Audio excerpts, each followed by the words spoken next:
오늘 발표의 목차는 앞에 그림과 같이 서론, 그 다음에 스프레드 스펙트럼 모듈레이션을 이용한 효과적인 EMI 저감 기법에 관련된 연구, 그 다음에 실험 결과로 마무리하겠습니다.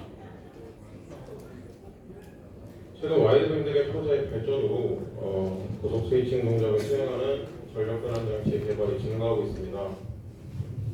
이런 와이드밴드 표자를 이용한 고속 스위칭 동작을 통해서 전력 변환 장치는 고밀도를 달성할 수 있습니다. 하지만 이런 전력 변환 장치의 발전은 우리에게 많은 이점을 가지고 오지만 EM 노이즈의 문제가 항상 따라오고 있습니다. EM 노이즈는 왼쪽 그림처럼 측정되며 제품마다 요구되는 규제를 모두 만족시켜야 됩니다. 전력 변환 장치에서 발생되는 EM 노이즈는 오른쪽 그림과 같이 전도 노이즈로 또 방사 노이즈로 구분되고 두 가지 EM 노이즈 모두 주변에 있는 전력 변환 장치 및 전자기기에 악영향을 미치고 있습니다. 두 가지 말씀드린 노이즈 중에서 특히 전력 변환 장치는 전도 노이즈를 많이 발생시키고 있고 이런 전도 노이즈들을 저감시키기 위해서 기존의 수동 필터를 이용한 저감, 그 다음에 소프트 스위칭, PCB 아트웍 기술 등 이런 하드웨어적인 기술들이 많이 제한되었고 오른쪽 그림처럼 하드웨어 말고 스프레드 스펙트럼 모듈레이션이라는 소프트웨어 기법으로도 EM 노이즈들을 저감시키고 있습니다. 간단하게 스프레드 스펙트럼에 대해서 말씀드리면 스프레드 스펙트럼 모듈레이션은 전력 변환 장치의 동작 주파수를 변조해서 EM 노이즈의 피크 값을 저감시키는 기술입니다. 왼쪽 그림처럼 주기적으로 동작 주파수를 변조하거나 아니면 랜덤하게 동작 주파수를 변조하는 등 여러 가지 방법이 있고 오른쪽 그림처럼 전력 변환 장치 EM 노이즈들을 퍼뜨려서 피크를 저감하는 기법입니다. 이번 페이지에서는 이어서 스프레드 스펙트럼 모듈레이션에 대해서 좀 더 자세하게 설명드리겠습니다. SSM은 왼쪽 그림처럼 전력 변환 장치의 스위칭 주파수를 다양한 형태로 변조해서 EM 노이즈를 저감시킵니다. 이때 동작 주파수의 변동 폭을 델타 F, 변조 주기를 FM이라고 할 수 있습니다. 이때 이와 같이 스위칭 동작을 정말파로 모델링을 해서 변조 패턴에 따른 EM 노이즈 저감 성능을 예측할 수 있습니다. 그래서 앞에서 말씀드린 것처럼 EM 노이즈 저감 성능을 예측을 할 수 있는데 스위칭 신호의 프리의 변화를 통해서 스프레드 스펙트럼 모듈레이션에 대한 저감 성능을 예측할 수 있습니다. 대표적으로 주기성 변조 기법 중에서 삼각형 변조가 가장 저감 성능이 뛰어나고 컴퓨팅 파워가 적어 여러 전력 변환 장치 연구에 사용되고 있습니다. 이때 스프레드 스펙트럼 모듈레이션과 같이 저감 성능은 오른쪽 그림과 같이 계산되며 저감량은 변조 폭과 변조 주기의 비율에 비례합니다. SSM의 특징은 하모닉 차수에 따른 EM 노이즈 저감 성능이 증가한다는 것입니다. 그래서 왼쪽 그림처럼 하모닉 차수가 낮을 때와 하모닉 차수가 높을 때를 비교할 수 있고 하모닉 차수가 H가 2일 때보다 10일 때 저감 성능이 높아지는 것을 볼 수 있습니다. 이는 식 4를 통해서 계산할 수 있습니다. 그래서 스프레드 스펙트럼 모듈레이션을 적용한 전력 변환 장치를 동작을 하면 저주파 대역의 EM 노이즈보다 고주파 대역의 EM 노이즈 저감 성능이 더 뛰어나게 됩니다. 이런 특징에도 불구하고 스프레드 스펙트럼 모듈레이션을 적용한 전력 변환 장치의 EM 노이즈 측정에서는 EM 노이즈 측정할 때 EMI 리시버라는 장비를 사용하게 됩니다. 또한 EMI 규제를 맞추기 위해서 EMI 리시버를 통해 측정된 결과로 규제를 맞췄다 안 맞췄다를 판단하게 됩니다. 특히 규제마다 서로 다른 레졸루션 밴드위스, 즉 RBW가 존재하고 스프레드 스펙트럼 모듈레이션 설계에 따라서 왼쪽 그림처럼 저감 성능이 달라집니다.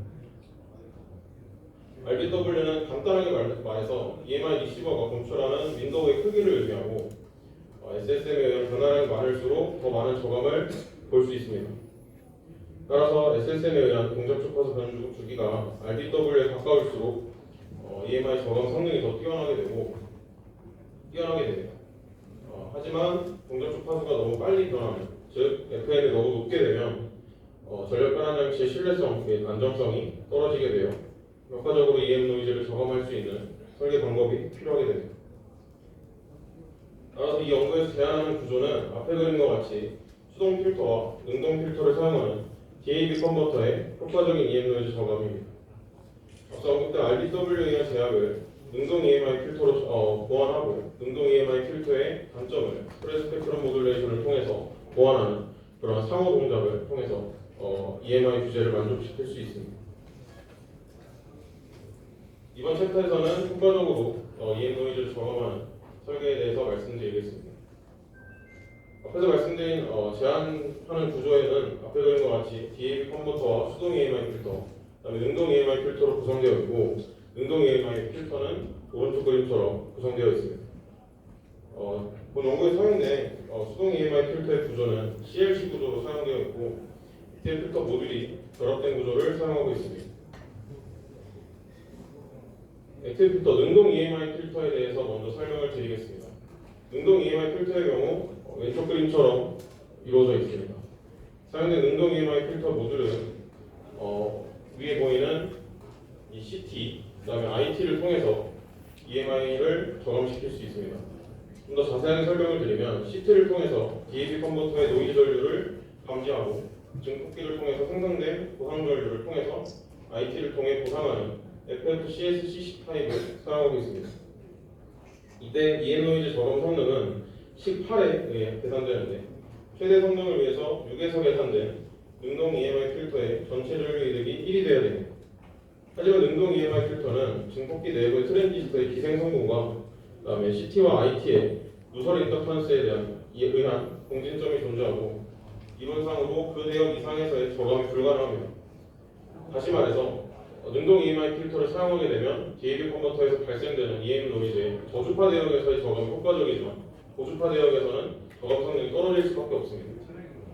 앞에서 말씀드린 것처럼 이러한 능동 EMI 필터의 단점을 스프레드 스펙트럼 모듈레이션 동작을 통해서 보완하고자 합니다. 능동 EMI 필터의 설계 과정을 좀 더 자세하게 설명을 드리겠습니다. 왼쪽 그림처럼 DAB 컨버터의 EM 노이즈 측정 파형을 보실 수 있습니다. 측정된 구조는 앞에서 말씀드린 CLC 구조의 수동 EMI 필터를 사용한 후 측정한 DAB 컨버터 EM 노이즈 결과입니다. 특히 300kHz 이쪽 부분에서 가장 높은 EM 노이즈가 검출이 되었고 따라서 능동 EMI 필터의 설계를 300kHz로 설계를 했습니다. 그래서 오른쪽 그림처럼 필터의 성능을 검증하기 위해서 FEF와 그다음에 IL, 인설션 로스를 VNA라는 측정 장비를 통해서 측정하였습니다. 그래서 오른쪽 그림을 보시면 디자인 포인트가 300kHz로 잘 맞는 것을 확인할 수 있고 이때 설계가 잘 됐는지 검증을 하기 위해서 FEF의 매그니튜드와 페이지가 각각 0, 그다음에 180도일 때 ETL 필터의 성능이 최대가 되는 것을 확인할 수 있습니다. 또한 VNA로 측정된 인설션 로스를 확인해 보시면 300kHz에서 ETL 필터가 동작할 때 약 66.2dB, 그다음에 ETL 필터가 동작할 때 45.93dB로 약 21dB 정도 저감하는 것을 확인할 수 있습니다. 다음 효과적인 EM 노이즈 저감을 위해서 SSM 설계를 어떻게 했는지 설명드리겠습니다. 스프레드 스펙트럼의 주요 변수 중에서 주요 변수는 스위칭 주파수의 변조 폭인 델타 F와 스위칭 주파수의 변조 주기 FM으로 구성되어 있고 특히 FM은 앞에서 말씀드린 것처럼 RBW에 근접하거나 RBW보다 커야 스프레드 스펙트럼에 의한 EM 노이즈 저감 성능이 확인이 됩니다. 다만 이제 RBW가 9kHz인 경우에 스프레드 스펙트럼의 FM을 9kHz보다 크게 설계를 하게 되면 앞에서 말씀드린 것처럼 DAB 컨버터 또는 전력 변환 장치들의 안정성과 신뢰성이 떨어지게 됩니다. 따라서 본 연구에서는 어떻게 해야 300kHz에서 최대의 저감을 할 수 있는지에 대해서 수학적으로 분석을 해봤고 왼쪽 그림처럼 약 3.6kHz에서 마이너스 13dB, 13.5dB, 그다음에 4kHz, FM이 4kHz일 때 300kHz 부분에서 약 12.9dB 정도 저감할 수 있는 것을 확인했습니다. 따라서 FM은 4kHz로 설계를 해서 300kHz의 높은 EM 픽을 저감할 수 있었습니다. 그래서 설계된 FM과 델타 F는 20kHz로 설계를 해서 오른쪽 그림처럼 MF가 5로 계산이 되고 스위칭 주파수인 100kHz에서 EM 노이즈는 약 6.8dB 정도 저감할 수 있는 것을 수학적으로 확인했습니다. DAB 컨버터에 관련해서 간단하게 설명을 드리겠습니다. DAB 컨버터는 왼쪽 그림처럼 구성이 되어 있고 각 두 개의 브릿지 사이에서 위상각을 조절하면서 출력 전압과 출력 전력을 제어하는 컨버터입니다. 또한 직렬로 연결되어 있는 인덕턴스 LS의 크기와 출력 전압은 오른쪽의 시계에 의해 계산되며 이때 스프레드 스펙트럼으로 동작하는 DAB 컨버터의 GVS를 위해서 인덕턴스 설계가 중요하게 됩니다. 그래서 홈페이지에서 인덕턴스 설계에 대해서 설명을 드리자면 스프레드 스펙트럼 파라미터가 앞에서 설명드린 것처럼 델타 F는 20kHz, FM은 4kHz로 설계가 되어 있기 때문에 오른쪽 그림처럼 DAB 컨버터에 사용되는 직렬 인덕턴스의 크기는 약 40.4 마이크로 펠리로 계산할 수 있습니다. 다음은 실험 결과입니다. 실험에 사용된 DAB 컨버터와 수동 필터, 그 다음에 능동 필터는 앞에 그림과 같이 설계되어 있고 표를 보시면 실험에 사용된 DAB 컨버터는 3.3kg 전격 출력을 설계하였습니다. 그 다음에 380V 입출력 전압으로 설계를 했고 스프레드 스펙트럼 모듈레이션의 파라미터는 앞에 설명드린 것처럼 20kHz, 델타 F는 약 20kHz, 그 다음에 FM은 4kHz로 설계가 되었습니다. 그 다음에 능동 EMI 필터의 파라미터 중 외부 튜닝 파라미터의 지원 식수는 앞에서 표처럼 20옴, 그 다음에 1마이크로페럿, 그 다음에 56옴, 20마이크로페럿으로 설계가 되었습니다. 그래서 제한하는 컨버터의 EM 노이즈 저감 성능을 확인하기 위한 실험 셋업입니다. EMI 측정을 하기 위해서 필요한 장비들인데 오른쪽에 있는 LISM과 라인 필터, 그 다음에 EMI 리시버 등을 사용을 해서 제한하는 구조의 EM 노이즈들을 측정을 했습니다. 다음은 이제 스프레드 스펙트럼이 적용된 DAB 컨버터의 동작 파형과 적용하지 않은 DAB 컨버터의 동작 파형을 확인하실 수 있습니다. 왼쪽 그림은 스프레드 스펙트럼 모듈레이션이 적용되지 않은 DAB 컨버터의 동작 파형을 보실 수 있고 오른쪽 그림은 가운데 저 노란색 스위칭 주파수의 파형을 보시면 앞에서 말씀드린 설계에 맞춰서 스위칭 주파수가 변동하는 것을 확인할 수 있습니다. 다음은 이제 DAB 컨버터와 CNC EMI 필터, 그 다음에 능동 EMI 필터를 사용했을 때 EM 노이즈들을 측정을 해봤습니다. 가장 왼쪽 위에 있는 파형을 보시면 데이터를 보시면 EMI 필터도 적용하지 않았을 때 DAB 컨버터의 EM 노이즈를 확인할 수 있습니다. 이걸 보통 베어 노이즈라고 보통 말을 하고 DAB 컨버터의 베어 노이즈는 피크가 약 118.2 dB 마이크로볼트로 측정이 되어 있습니다. 그 아래에 있는 데이터를 보시면 앞에서 보셨던 것처럼 CLC 구조의 수동 EMI 필터를 사용을 했을 때 DAB 컨버터의 EM 노이즈, 이때 오른쪽으로 가시면 오른쪽 위에 있는 그림을 보시면 액티브 필터만 사용을 했을 때 EM 노이즈 저감 성능을 확인할 수 있습니다. 앞에서 FEF의 저감 성능과 인서션 로스를 확인했을 때 21dB 정도 저감하는 것을 확인했고 실험적으로도 얼추 비슷한 결과를 가져오는 것을 확인할 수 있습니다. 그 밑에 그림은 액티브 필터는 동작하지 않고 CLC 구조와 그 다음에 스프레드 스펙트럼 모듈레이션만 동작을 했을 때 EM 노이즈 저감 성능을 확인할 수 있습니다. 그래서 앞에서 보시는 것처럼 저주파 쪽에서의 EM 노이즈 저감 성능보다 고주파 쪽에서의 EM 노이즈 저감 성능이 더 높게 뛰어나게 측정되는 것을 확인할 수 있습니다. 마지막으로 CLC 수동 필터와 스프레드 스펙트럼을 동작하지 않았을 경우와 그 다음에 제한하는 능동 EMI 필터와 스프레드 스펙트럼의 상호 동작을 했을 때의 EM 노이즈 측정 결과입니다.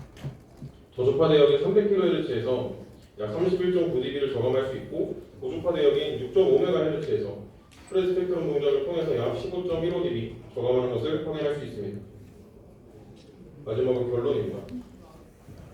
본 연구에서는 전력 변환 장치의 발전과 스위칭 주파수의 증가에 의한 EM 노이즈 저감 관련된 효과적으로 EM 노이즈를 저감할 수 있는 설계 방법에 대한 연구를 진행을 했습니다. 스프레드 스펙트럼 모듈레이션을 적용하고 스프레드 스펙트럼 모듈레이션의 저주파 대역에서의 저감 성능은 약간 떨어지는 것을 보완하기 위해서 능동 EMI 필터와 함께 상호 보완적인 설계를 진행을 했습니다. 제한하는 구조를 통해서 RBW에 의한 스프레드 스펙트럼 성능 저하 및 액티브 필터의 좁은 대역폭의 한계를 극복하는 EMI 규제를 만족할 수 있었습니다. 낮은 주파수 대역인 300kHz에서의 최대 31.9dB, 그 다음에 높은 주파수 대역인 6.1MHz에서 약 15.15dB 저감할 수 있었습니다. 이거 관련해서 추후에 연구해야 될 방향은 동작점이 변화하는 전력 변환 장치의 EM 노이즈들을 효과적으로 저감할 수 있는 저금형 스프레드 스펙트럼 모듈레이션 기법이고 EMI 모니터링 회로를 이용한 EMI 실시간 측정 및 전력 변환 장치 오동작 감지 기법 연구, 그다음에 AI 기반 전력 변환 장치 진행형 EMI 감지 및 표적 스펙트럼 모듈레이션 기법 연구를 진행할 계획입니다. 들어주셔서 감사합니다. 좋은 발표 감사합니다. 질문 있으시면 자유롭게 소속을 밝히시고 해주시면 감사하겠습니다. 질문 있으시면 예. 발표 잘 들었습니다. 서울대학교 최상규입니다. 오늘 사실 스프레드 스펙트럼에 의해서 EMI를 줄인다고 하는 그런 거를 듣기는 반으로 처음 들어봤는데 결국은 이제 수직 주파수를 변동을 해서 흔들어주고 흔들어주는 속도를 얼마큼 이제 빨리 하느냐 그 두 개에 의해 가지고 주파수를 분산시켜가지고 EMI를 피크를 감수한다 그런 얘기인데 그 주파수를 그러니까 DAB 컨버터가 기본적으로 위상제어 또는 그 펄스포 같은 것도 다 제어하면서 이렇게 출력을 제어하는 건데 그리고 스위칭 주파수를 변동을 시키면 그 DAB 컨버터의 출력이 변하잖아요. 그래서 이게 이제 제어루프를 이렇게 보면은 제어루프상에서 컨트롤러가 있고 그 다음에 PWM 제너레이터 하는 게 있고 그 다음에 이제 플랜트가 있고 이제 루프가 들어가는데 거기서 그 PWM 모듈레이션 부분에서 아마 그 모델링이 일반적으로 그냥 삼수 놓고 하는데 우리가 PWM 하는 거를 그 부분에서 변동이 생길 것 같은데 거기에 변동이 생기는지 안 생기는지 그게 이제 질문이고 그렇다고 해서 그래서 결국 컨트롤 구상에서 그런 이제 저 특성이 변한다면 그런 이제 다이나믹이나 이런 거 측면에서도 변동이 있지 않을까 그런 질문. 네, 질문 주셔서 감사합니다. 일단 말씀해주신 부분은 연구실에서 수신호 모델링과 기억의 설계로 통해서 스프레드 스펙트럼 모듈레이션에 대한 DAB 컨버터 제어 성능 관련된 연구를 추가로 진행을 하고 있고, 제가 설명을 드릴 수 있는 부분은 출력 전압 레귤레이션 관련된 말씀을 좀 드릴 수 있을 것 같은데, 오른쪽 시계에 보시면 주파수 변동을 고려를 했을 때 출력 전압이 크게 변동되지 않은 것을 확인할 수 있습니다. 말씀드린 것처럼 이런 식으로 출력 전압의 변동이 작기 때문에 DAB 컨버터의 컨트롤러도 제어 특성이 주파수 변동하지 않았을 때에 비해서 그렇게 크게 차이가 나지 않을 것으로 예상을 하고 있고, 실제로 연구실에서 진행 스프레드 스펙트럼 모듈레이션 적용을 했을 때 DAB 컨버터 소신호 모델링을 제어 설계를 했을 때도 그렇게 큰 차이를 보지 않았습니다. 그래서 추가적으로 소신호 모델링을 통해서 제어기 설계 및 스프레드 스펙트럼의 영향 이런 것들을 좀 고려를 해봐야 될 거로 알고 있고 추후 연구의 방향성도 그렇게 생각하고 있습니다. 근데 그 변하지 않는다고 하는데 실제로 이제 주파수가 굉장히 그 플러스 마이너스 기본 수익 주파수가 얼마예요? 100kHz. 100kHz에서 플러스 마이너스 20%씩 변동한다는 거. 네네. 레귤레이션 꽤 많이 변동할 것 같은데 아무튼 그 제어 소신호 모델로 해서 그렇게 한번 그런 제어 특성도 적어보는 게 좋을 것 같습니다. 네, 감사합니다. 예, 그 지정 시간이 답변 보조 답변하겠습니다. 저희가 듀얼 지금부터 일반적으로 소신호 모델 할 때 인덕터 커런트가 에버리지 값이 0이기 때문에 연합라이즈 에버리지 모델을 쓰는 게 이제 일반적이고요. 저희가 이제 그 부분에 대해서 최근에 어떤 연구를 하고 있냐면은 스프레드 스펙트럼으로 주파수가 흔드는 부분을 외람으로 잡아서 그거를 소신호 모델에 넣고 이렇게 분석을 해서 있습니다. 그리고 이제 그 부분에 대해서 출력 전압과의 개인을 보면은 기존의 이제 PI 제어기 같은 선형 제어기가 크게 영향을 받지 않는 정도로 작다는 것까지 확인했는데 그 부분을 포함해서 이제 제어하는 부분까지도 연구하고 있습니다. 나중에 연구를 나오면 논문으로 보여드리겠습니다. 예, 좋은 질문과 답변 감사드립니다. 예, 이번 발표는 이렇게 마치도록 하겠습니다. 고생하셨습니다.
테스터 고장의 문제를 발생할 수 있으며 전기차에서는 배터리의 열방수나 인버터 고장 등의 주요 문제들이 나타날 수 있습니다.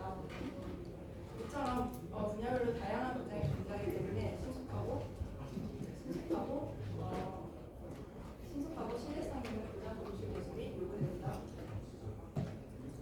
고장 검출 기법은 크게 모델 기반, 데이터 기반, 그리고 하이브리드 기반으로 분류될 수 있습니다. 모델 기반은 물리적 모델을 기반으로 이상 유무를 판단합니다. 이상 원인을 명확하게 파악할 수 있지만 모델 정확도가 낮은 경우 검출 정확도가 좋아질 수 있습니다. 데이터의 기반은 센서 데이터를 기계학습이나 딥러닝 모델에 학습시켜 고장을 분류합니다.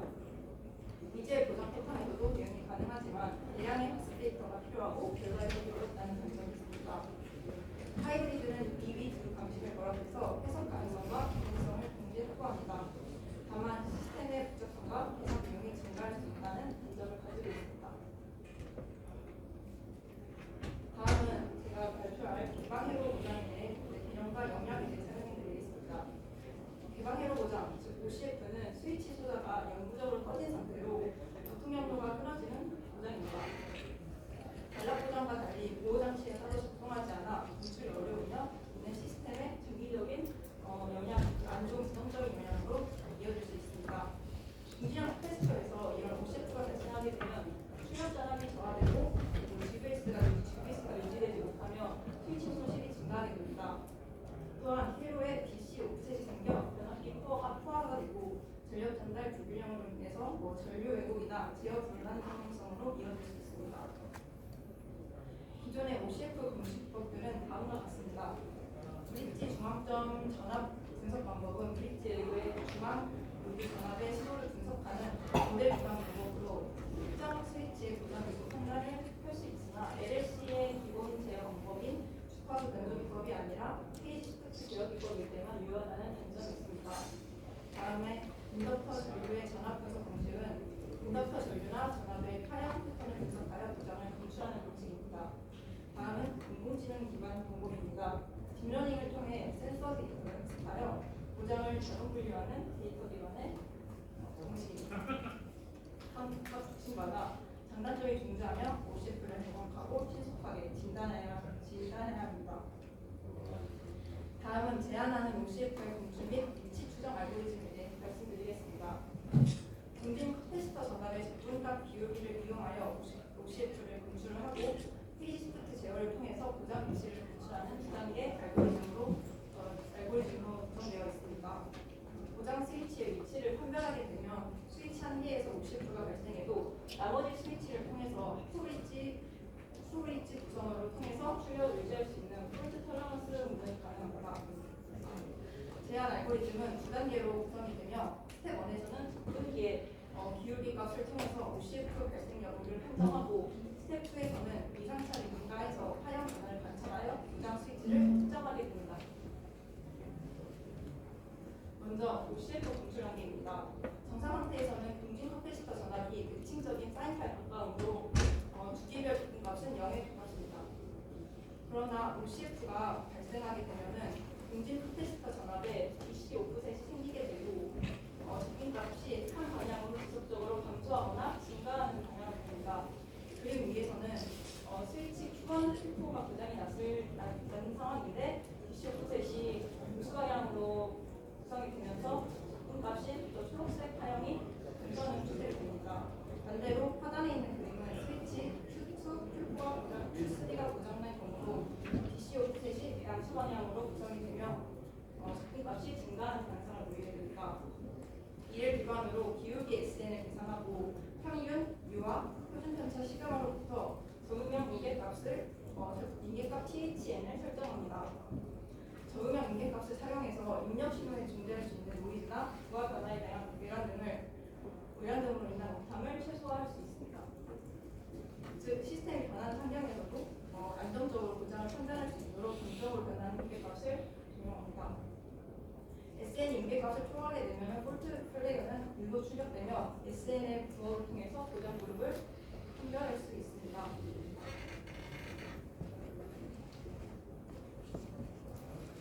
다음은 스텝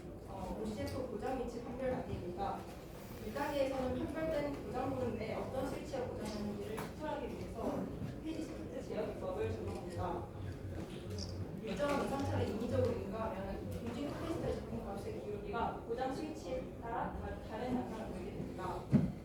기울기 변화량 델타 S는 페이지 시프트 전의 기울기 Sn 세타에서 페이지 시프트 후인 전인 평균 기울기 S 에버리지가 뺀 값으로 정의됩니다. 그리고 이 델타 Sn에 대해서도 최근 샘플링의 평균과 표준 편차를 이용해서 적응형 공개값인 TH 세타를 설정합니다. 이처럼 델타 S의 부호와 크기를 통해서 고장 스위치의 위치를 판단할 수 있습니다. 그림은 고장 그룹인 1차 측에서 식별한 Q1 후보 안에서 페이지 시프트를 적용한 후 각도에 따른 적분과 기울기의 변화를 나타낸 그림입니다.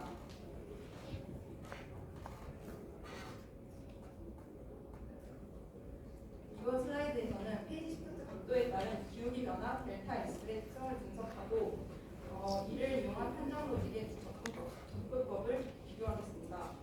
그래프는 페이지 시프트 각도에 따른 델타 S의 값을 나타낸 것으로 각 곡선은 특정 스위치가 50도가 되었을 때 델타 S의 이상차가 어떻게 변하는지를 보여줍니다. 분석 결과 약 60도 이상의 각도에서는 델타 S의 부호 차이만으로도 고장 스위치를 판별할 수 있었으며 60도 이하에서는 델타 S의 크기 변화만을 이용하여 고장 스위치를 판별해야 했습니다. 이처럼 델타 S를 이용한 판정 로직에는 크기 기반 또는 부호 기반으로 나타날 수 있습니다. 이 델타 S의 부호만으로 판단하는 로직은 구현이 단순하고 빠르지만 시도의 정확한 부호 차이가 명확하게 나는 경우에만 사용이 가능하며 델타 S의 크기를 활용하는 로직은 부호만으로 판별이 불가능해서 인계값 설정 등 추진력이 필요하다는 결정을 가지고 있습니다. 다음으로 시뮬레이션 결과입니다. LT 스파이스 이용해서 125W, 24V 출력의 풀브릿지 LC 공진 컨버터를 모델링하고 OCF 상황에서 제한 알고리즘을 검증하였습니다. 슬라이드 표에서는 시뮬레이션에서 사용된 주요 파라미터가 이렇게 있습니다. 스위칭 주파수를 100kHz, 중진 주파수를 100kHz로 설정을 한 후에 스위칭 주파수는 97kHz로 설정을 하였습니다. 오른쪽 그림에서는 OCF 발생 지점부터 페이지 시프트의 적용까지 공진 커패시터 전압의 집중값을 나타낸 그림입니다. 상단의 그림인 Q1 후보에서 고장이 났을 때 페이지 시프트 각도를 45도로 준 경우이고 아래는 90도로 준 경우를 나타낸 그림입니다. 이로 인해 이제 적분값의 변화를 이용하여 고장 판별이 가능함을 알 수 있습니다. 마지막으로 하드웨어 실험 결과를 소개하겠습니다. 125W 24V 풀브릿지 LS 컨버터와 FPGA 보드를 이용해서 알고리즘을 디지털 제어로 구현하였습니다. A는 Q1 스위치에서 50F가 발생한 경우, B에서는 Q4에서 50F가 발생한 경우로 각각의 공진 커패시터 전압을 확인할 수 있습니다. 고장이 발생하면 공진 전압의 DC 5%씩 발생하고 동시에 폴트 디텍션 플래그가 인도가 안 되면 고장이 발생됩니다. 이후 페이지 시프트가 적용되며 각 스위치에 해당하는 디지털 핀의 로컬라이제이션 플래그가 활성화되며 고장 스위치를 판별할 수 있게 됩니다. 본 알고리즘은 적분값 계산과 판단 로직을 디지털 제어만으로 구현하였으나 고속 샘플링 문제나 디지털 연산 문제들이 발생할 수 있었습니다. 이를 개선하기 위해서 아날로그 접근회로 OPF 기반의 아날로그 접근회로를 추가하여 스위칭 주기마다 샘플링이 가능하도록 구성하였습니다. 이를 통해 고속 ADC 없이도 주기별로 접근값을 얻을 수 있었으며 디지털 연산 분모도 줄일 수 있었습니다. 오른쪽 그림은 Q1 특수에서 OCF가 발생하였을 때 공진 커패시터 전압과 아날로그 접근 회로를 이용해서 얻어진 접근 전압의 파형입니다. 이처럼 아날로그 회로의 기반의 OCF 분출 구조를 확정함으로써 정확성과 실시간성 모두 만족시키는 방향으로 추가 연구를 진행하고 있습니다. 결론입니다. 저는 공진 커패시터 전압의 접근 기울기를 활용한 새로운 OCF 분출 및 고장 위치 추정 알고리즘을 제안하였습니다. 시뮬레이션과 155W급 하드웨어 실험을 통해 본 알고리즘 유효성과 정확성을 인정하였으며 더 나아가 아날로그 회로 기반의 알고리즘을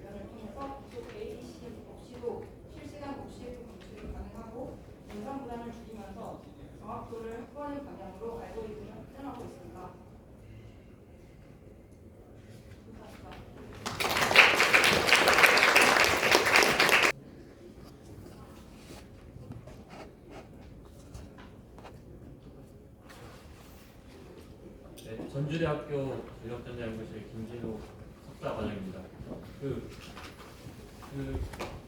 보니까 FPG를 쓰더라고요.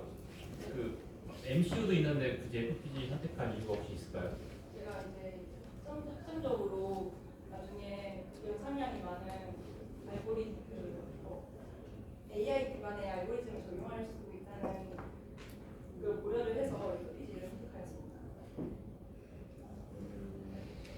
그러면 지금 가지고 있는 알고리즘 정도는 MCU도 충분히. 네, 충분히 가능합니다. 네, 감사합니다.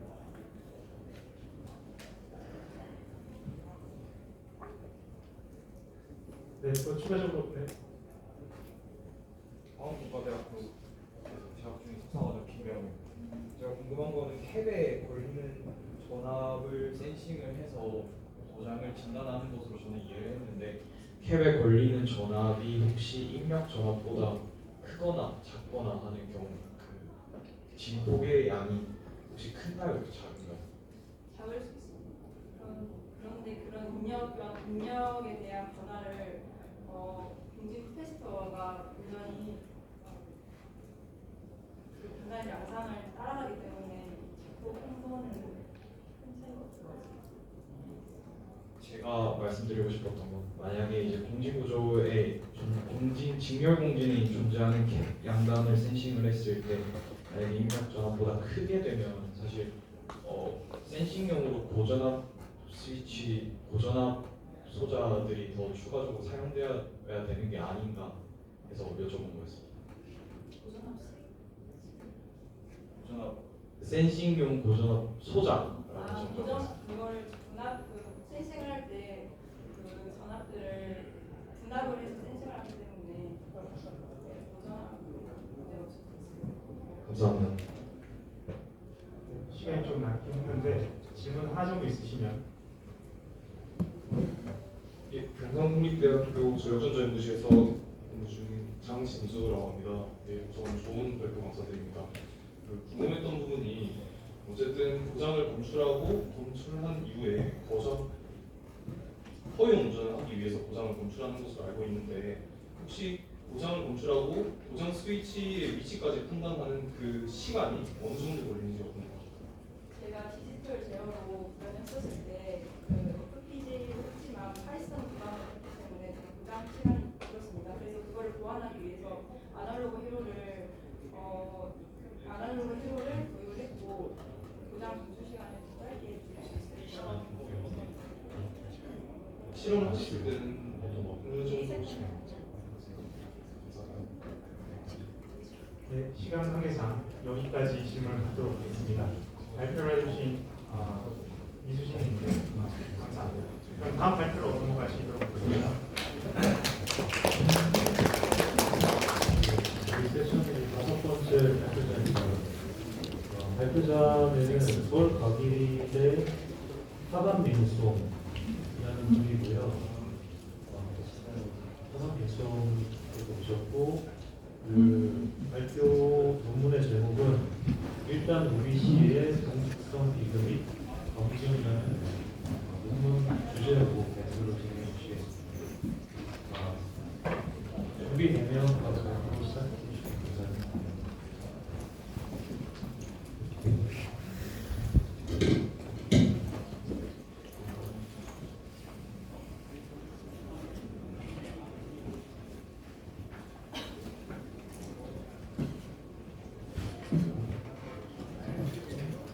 Okay, good afternoon everyone. My name is Thaba Minsok. I came from Seoul University of Science and Technology. Today on behalf of my professor and my lab mate, I will present it about the dynamic characteristic comparison and verification of single-state OBC, or mainly focused on virtual application. So, in my presentation, there are 4 main sessions. So the first session I will talk about the research background and why we do this research and the importance of this research in the EV market. And the next, we will analyze about the control and modeling of the full state and single state to have the conclusion and analysis about the dynamic characteristic and the loop gain transfer function of the single state and two-state OBC. And next, in the third session, we will verify our control algorithm by experiment result with the load regulation, experiment result and measurement. And finally, we will have the conclusion of this paper and give the future research trend of this detailed application. So firstly, I will come to the research background of this detailed application.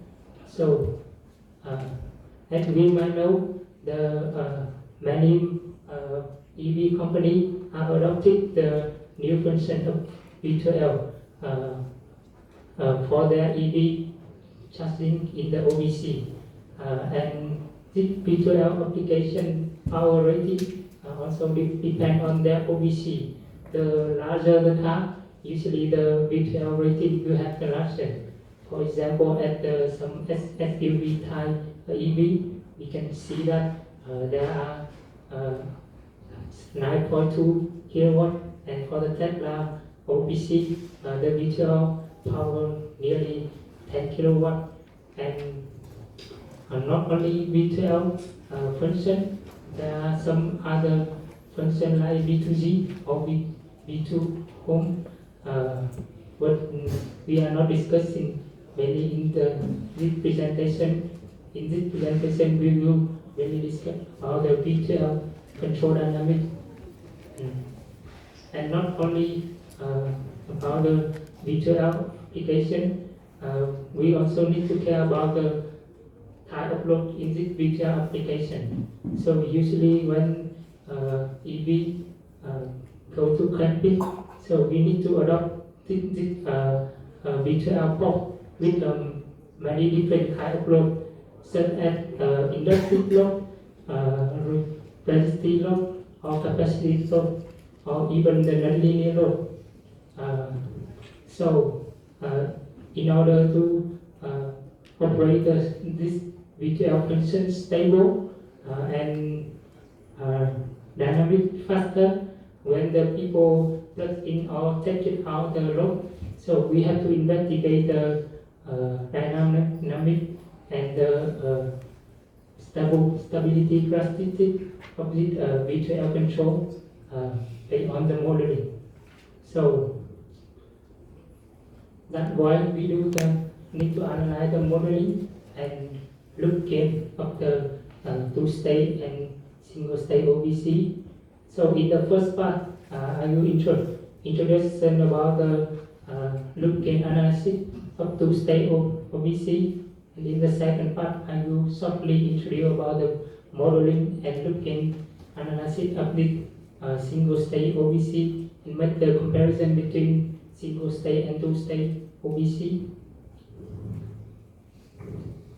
So this is the conventional control structure of two-state OBC, and we can see that in the first AC/DC part, we usually adopt it to the interleaved tempo converter, and in the DC/DC part, we can adopt it the DAV converter or CLC converter. And the requirement for these two converters is that they have to do both bidirectional control. And as we can see in here, there are two control loop gain for each converter. So the DC/DC converter will mainly control the DC link voltage, and the AC/DC converter will control the AC link AC voltage. We have to ensure that this AC voltage had to operate stably under the many type of voltage and many type of battery voltage. So because the process of development of two-state already have been very hard, and so that in order to operate it two controller stably, so we need to have a lot of time and for debugging and the development of this two controller. and also they also have some disturbance between these two controllers, which might cause the instability between one of them. So whether there are a lot of dynamic change, there sometimes it can affect it to the DCD controller, and we can affect it to their controller stability. So that's why that is very challenging to design two controller very stable in a wide voltage range and also under various load conditions. And in order to verify the control loop dynamic, so in the next page I will focus on the analyze the loop gain control of this AC/DC state.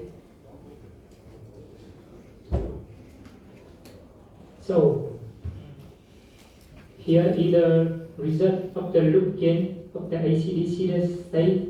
So in order to obtain this result, we have to model the AC/DC at the interleaved buck converter for V2L operation, and that modeling already have in the reference paper.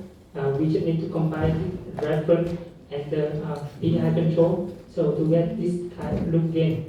And in order to investigate the loop gain under the a wide range of bandwidth, so I change the control parameter to see the characteristic of this loop gain under the different control bandwidth.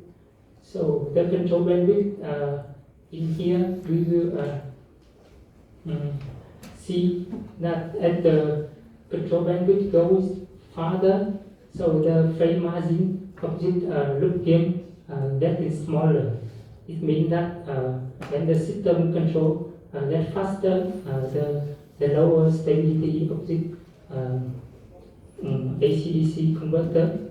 But however, when the control gets faster, there are a higher gain margin.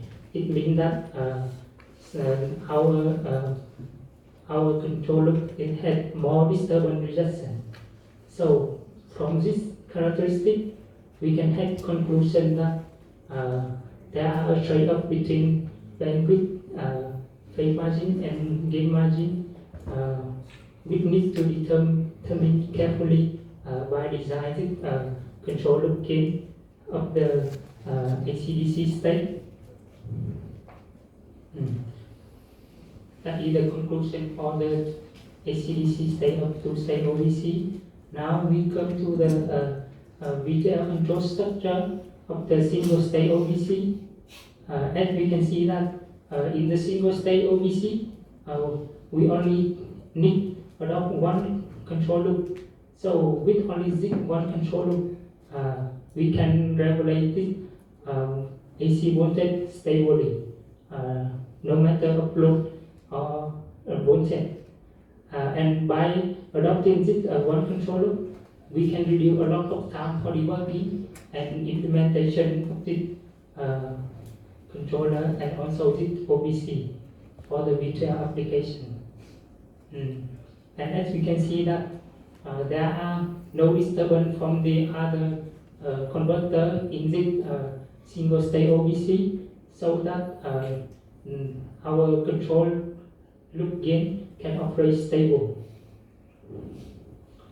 And by this one controller, and we also can have the reduction in the calculation time of DSP with less feedback, and only use one voltage sensor, which increase the reliability in our topology. And in practically, so if we can reduce the calculation time, we can increase the sampling time.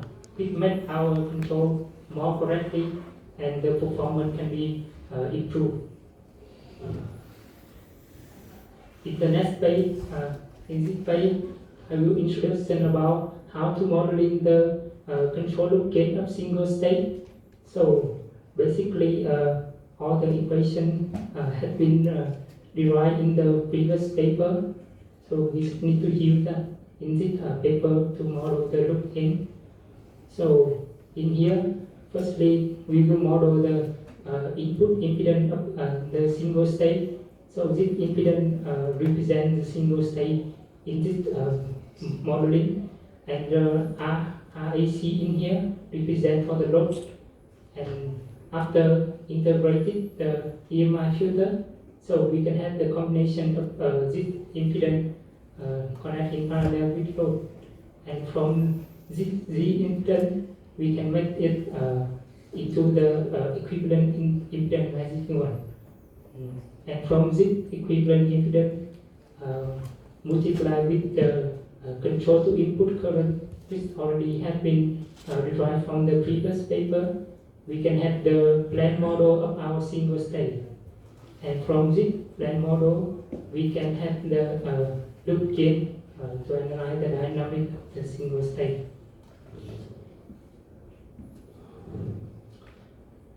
So in this paper, I will summarize the comparison between the single state OBC and two state OBC of the by the transfer function. So in the blue one, it is the single state OBC, and the red one is the two state OBC. So in the summarization for the two state OBC, they have the fourth order right plane pole, which means that the phase crossing the 180-degree phase, and which make it this converter are less stable and make it challenging in design the controller for the two-state OBC.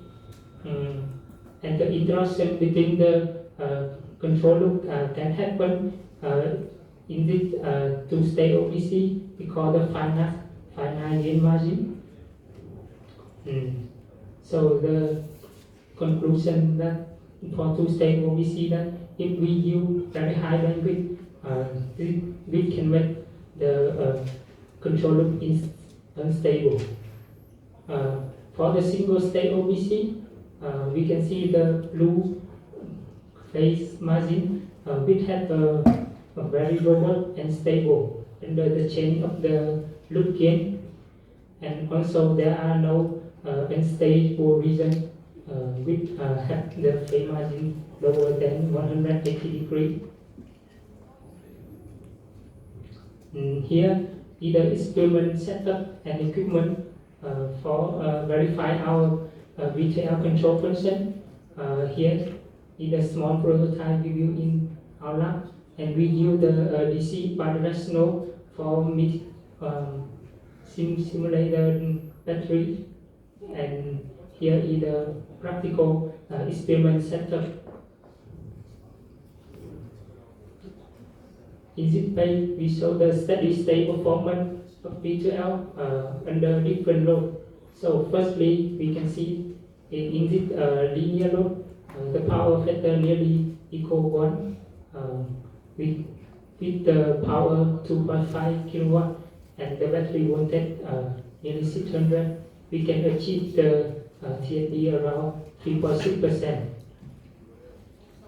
For the RL load, which had the power factor 0.94, the reactive power around 2.1 kVA and the battery around 1. The TFD can achieve around 6.4%. For the non-linear load, we have the power factor around 0.5% and the apparent power around 2 kVA at the TP around 7.6. You can see that in the non-linear load, the TFD is the worst case for the different type of load. And here is the verification of TFD and efficiency measurement by the power analyzer of Yokogawa for the linear load, IO load, and the linear load. In here, we make the transient experiment for the linear loop, we can see that there are no spike or current spike in when the transient happens, when the load jump from half to full power. We can conclude that it have a good dynamic performance. For the RL load, we can also achieve the same performance with the excellent stability and dynamic. With the power factor variation, we still can maintain the voltage at the AC side stably.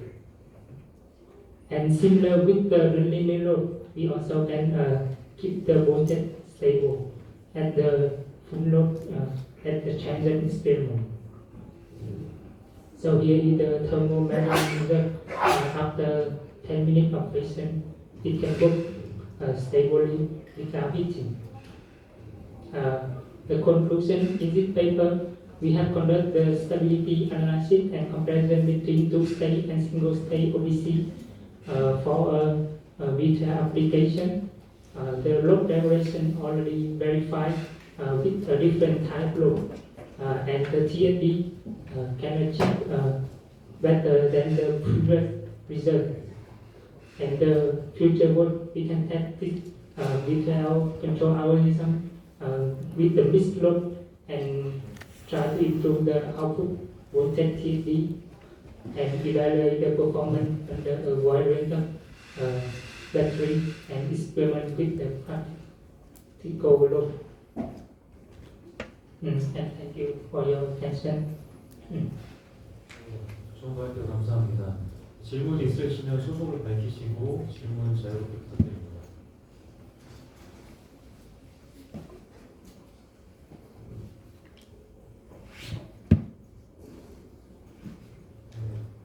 있으시면 제가 간단히 좀 질문을 하고 싶은데요.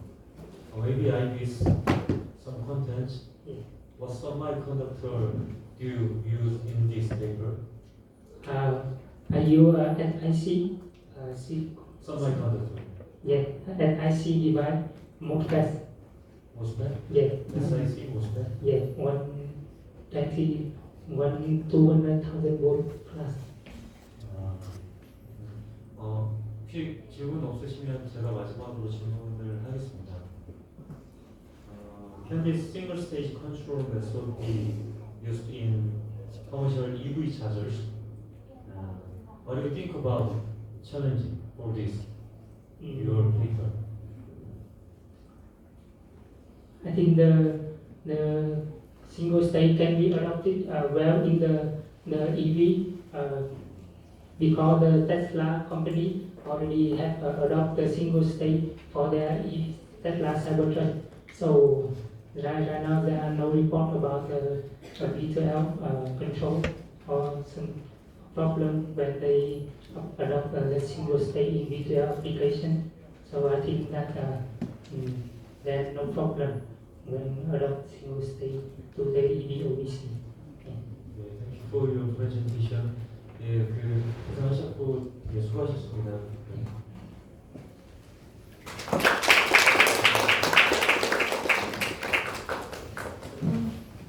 네, 마지막 발표자 나와서 준비해 주시면 되겠습니다.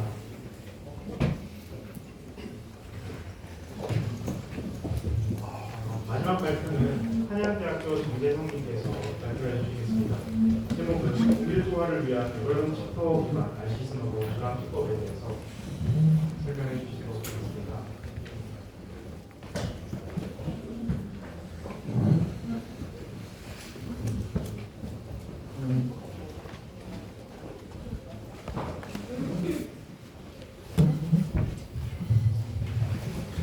안녕하십니까. 한양대학교 재료팀장실 사사정 정재성입니다. 고밀도화를 위한 대본 챕터가 알시스노버 전환기법 진행하도록 하겠습니다. 먼저 발표 목차는 서로 그리고 기존 회생형식으로 연습을 이익을 말씀드릴게요. 그리고 제안하는 레버러지퍼 기반 알시스노버 전환기법을 말씀드립니다. 그리고 검증 결론 순으로 진행하도록 하겠습니다. 먼저 서론에 대해서 말씀드리면 최근 전력 변환 기반 에너지 산업이 성장하고 있는 가운데 그중에 DC-DC 컨버터가 이제 다양한 분야에 사용되고 있습니다. 태양광 시스템 그리고 EV 차징 시스템, 전력 계통 시스템에 사용되고 있는데 그런데 이제 다양한 산업 분야에서 효율, 전력 변환 필요성이 증가되고 있습니다. 네, 그 중에서 이제 전기 자동차 시장이 이제 확대가 되고 있는데 최근에 2017년부터 2024년까지 가파르게 성장을 하는 추세입니다. 그 추세는 이제 충전소의 충전 인프라 확대라는 이유가 있고 그리고 주행거리 증가, 충전 시간 단축으로 이제 소비자 수요가 증가하고 있습니다. 그리고 전기자동차 경량화, 공간 활용 최적화로 시장 경쟁력이 강화되는 중입니다. 네, 그래서 이제 전기 자동차 내부 시스템에 대해서 설명을 드리면 먼저 DC 혹은 AC로 이제 고전압 배터리를 충전을 하는데 이제 AC의 경우에는 OBC를 거쳐서 고전압 배터리를 충전을 하고 그리고 그 고전압 배터리로 이제 모터 쪽으로 전력 변환을 하든가 아니면 이제 APM 혹은 LDC 쪽으로 전력 변환을 해서 자동차 내부에 있는 이제 전장 부품 쪽으로 전력 공급을 하는 역할을 합니다. 그래서 이제 LDC에 대해서 간단하게 설명을 드리면 고전압 배터리의 고전압을 저전압으로 변환을 해서 그 차량 내 전장 부품에 안정적으로 전력 공급을 하는 역할을 합니다.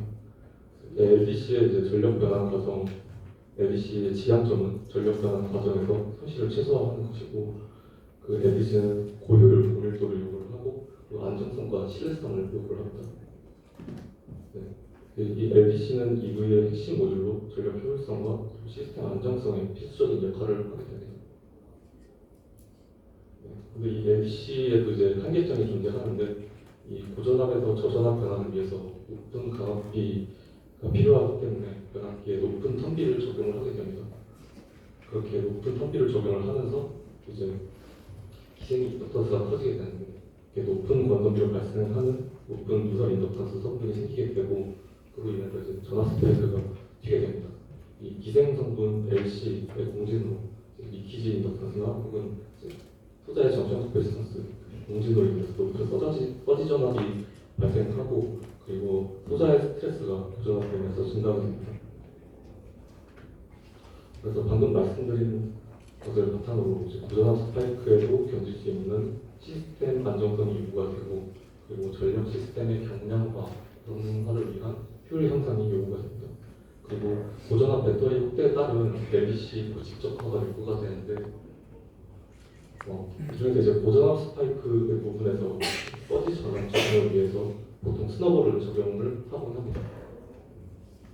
그래서 그 중에 가장 기본적인 스너버가 RC 스너버 회로인데 이 RC 스너버가 소자, 스위치나 다이오드의 RC 회로를 병렬로 구성을 해서 서지 전압을 조금 억제하는 역할을 하는데 빨간색 방향이 그 스너버 회로를 적용하지 않았을 때 그리고 파란색이 스너버 회로를 적용을 했을 때 전압 스파이크가 억제되는 것을 볼 수 있습니다.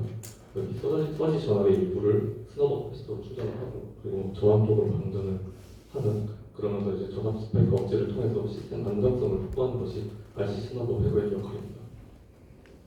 그런데 이 RC 스너버의 한계점으로 스너버를 적용을 했을 때 효율이 감소한다는 단점이 있습니다. 이제 이 그래프는 제가 사용한 PSFB 3.5kW의 DC 모듈에서 입력 전압 500V 기준으로 이제 실험을 했을 때 스너버 적용을 했을 때 안 했을 때를 비교한 그래프입니다.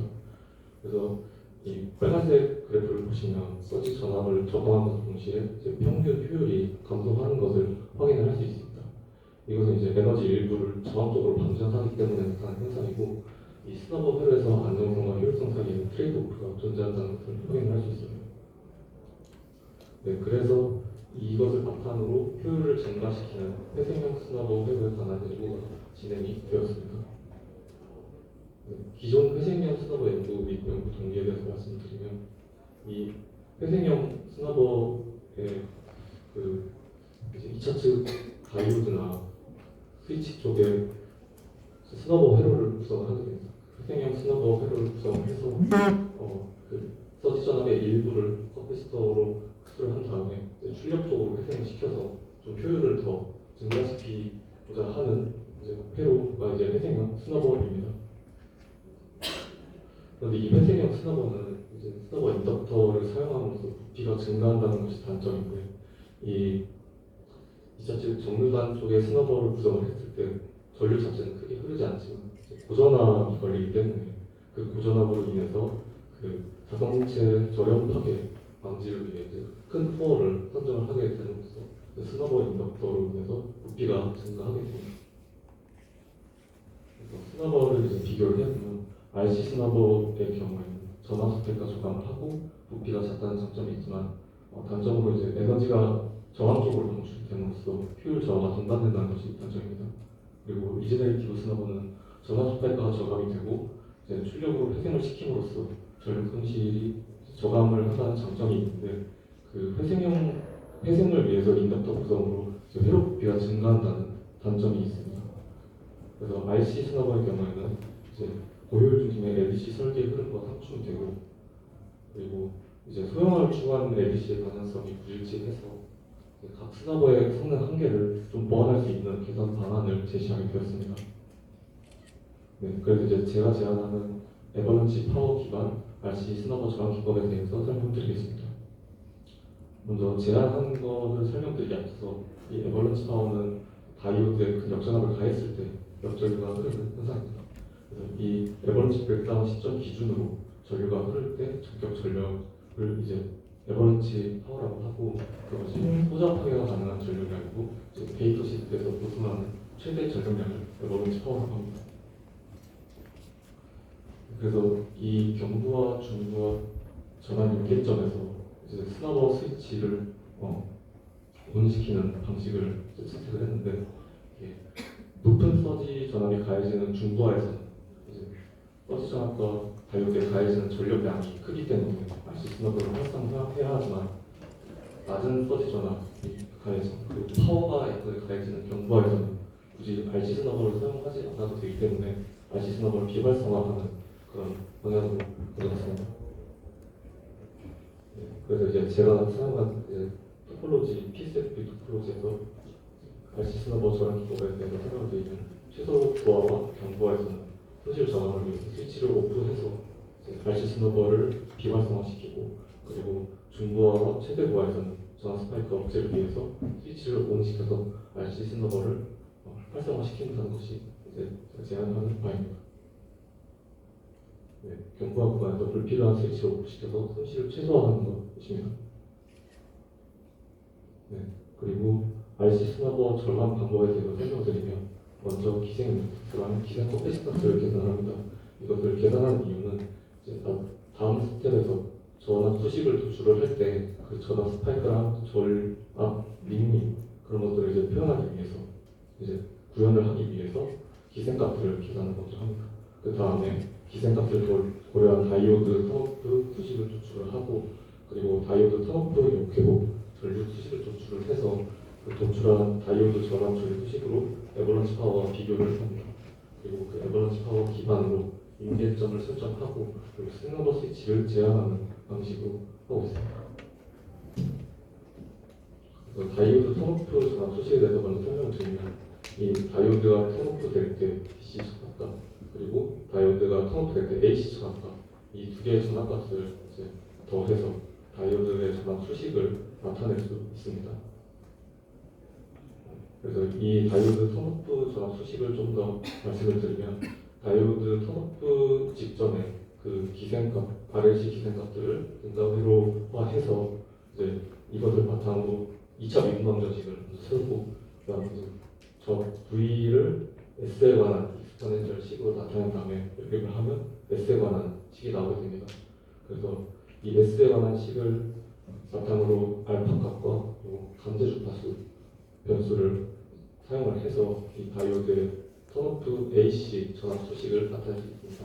그래서 이 AC 전압 수식과 DC 전압 수식을 각각 전압 스파이크 그리고 전압 링이 세츄레이션 되는 DC 전압 값을 더해서 이 다이오드가 턴오프 될 때 전압 수식을 나타낼 수 있습니다. 그리고 이 파워를 계산하기 위해서 다이오드 턴오프식 역회복 과정을 생각을 해야 되는데 이 전압 스파이크 수치와 역회복이 종료되는 시점을 전류로 전력을 계산을 합니다. 그래서 이 수식 후 계산한 피크 전력을 에버런지 파워와 비교를 해서 이제 이 피크 전력이 에버런지 파워에 근접했을 때 서버를 활성화하는 방식입니다.